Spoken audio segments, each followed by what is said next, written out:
Although it never specifically mentions the film, this short was produced as a way of setting the stage for the release of Gone with the Wind in places where audiences might not be familiar with the history of the South and the events portrayed in the picture.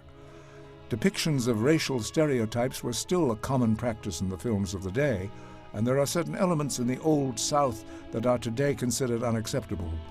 Such racially insensitive scenes began to disappear from films altogether as the struggle for racial equality began gaining ground.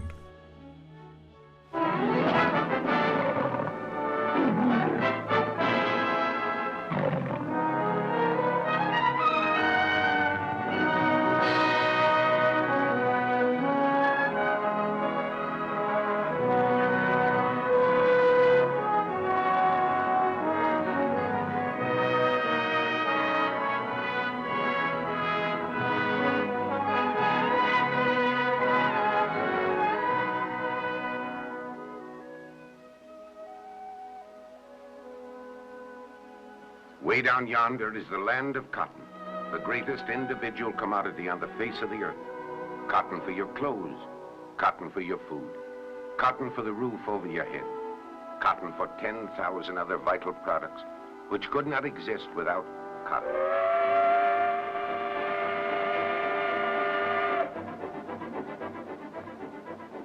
King cotton, absolutely vital to industry, to agriculture, to the planned economy of the world.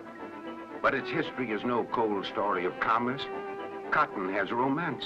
Cotton mothered and fathered the old South. Cotton brought the slaves. Cotton fought a war. Cotton created a magnificent empire, then destroyed it.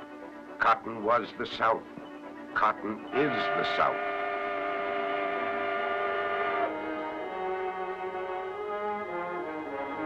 In the beginning, the people settled the land and planted tobacco and sugar cane.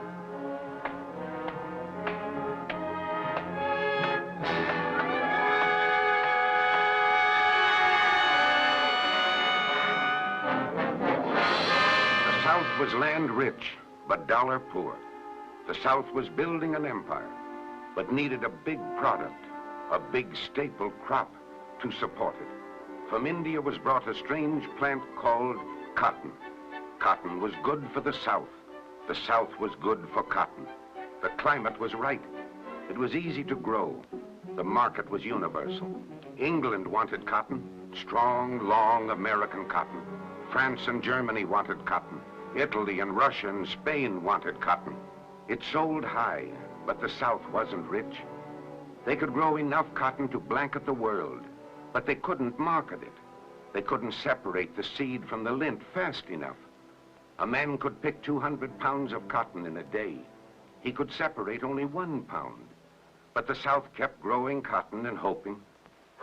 Great day in the morning.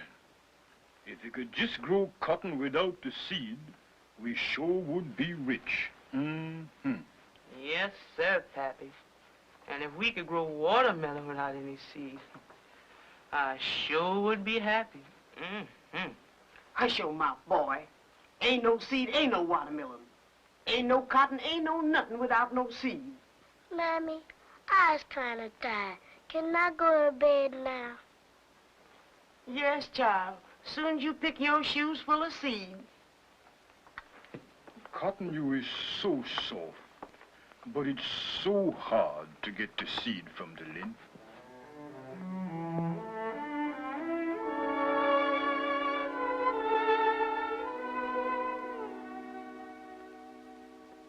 Get the seed from the lint. That was the riddle of the South. A riddle solved by an unassuming and unemployed young Yankee schoolmaster under the patronage of a gracious Southern lady, the widow of the Revolutionary War hero, General Greene. As 100 days blended into 100 nights, young Whitney, Eli Whitney, labored on an idea, startling in its simplicity, remarkable in its ingenuity, a hand-cranked engine, or gin, with little wire prongs which stripped the lint from the seed.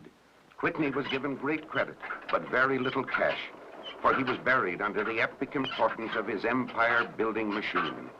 Soon bootleg gins, first by the dozens, then by the hundreds, mushroomed throughout the South, Get the seed from the lint, no longer a wish, but a dream come true. The South was on its way. The South was on its way. Cotton production increased 200-fold in a scant few years. 200,000 pounds exported in 1791, and 40 million pounds in 1803. The boom was on. The empire was getting fat, but on scores of plantations, planters were faced with one cold, hard problem. Now listen, Sheriff. I need more field hands, and I need them quick. You're not the only one. The whole South needs them. And where am I going to get them? Well, where did you get the others? Ah, it's different now, Tom. That African coast is crawling with British men of war. And there's talk up north about stopping the slave trade. Look out there. I've got 6,000 acres of cotton, and I can gin it all. But I can't pick half of it. Do you expect me to let it dry up and blow off? No. Then Yankee talk or no Yankee talk, British blockade or not. Get me some field hands.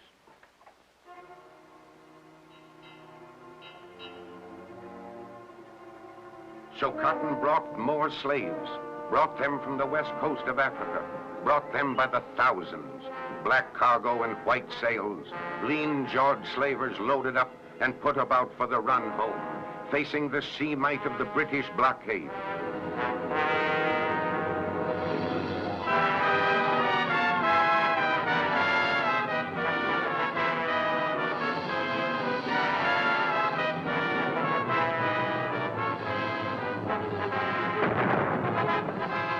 They faced the guns of John Bull's men of war, and many a slaver went teeming and screaming to the bottom of the deep. Or to save their skins and ships, they cast their miserable cargo into the boiling sea. No evidence, no conviction. But they were shrewd, these slavers, and most got safely home, with black hands to dig for the white gold of the South, cotton. More slaves, more cotton. When the land went dry, no one tried to save it. Just move on to new land, and there was plenty of new land. More cotton, more gold. Farewell to frame shacks and tin plates. Vast plantations were soon to flower upon the rich southern soil.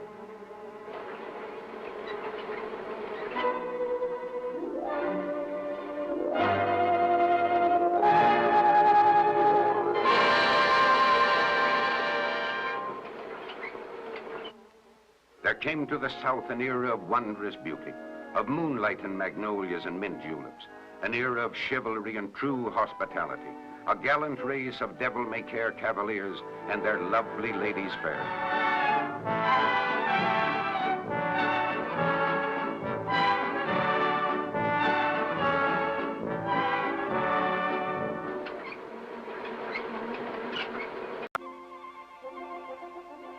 British gold for American cotton brought an English influence, Georgian architecture, fox hunting, blooded horses, imported luxuries. The South had worked its cotton hard, and now it was the good times. But against the lovely Southern Symphony was a roaring Northern obligato of opposition. No more slave states, the abolitionists, wild debates in the Senate. There was talk of secession. The slave question, yes, no, yes, no. Not a moral question, said the South, but one of necessity. We need them. Cotton needs them. We're agrarian. We must live on the land. The North has industry. We do not.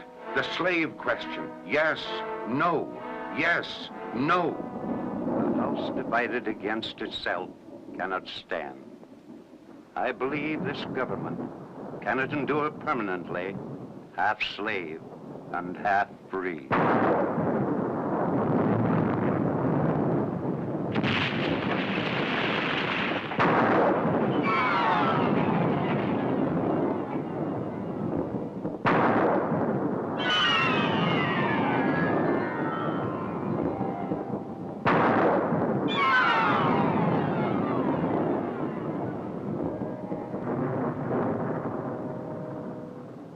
Cotton fought a war, 4 bitter years of war, and broke the back of the empire it created, stripping it of everything, everything except the fierce pride of its staunch people.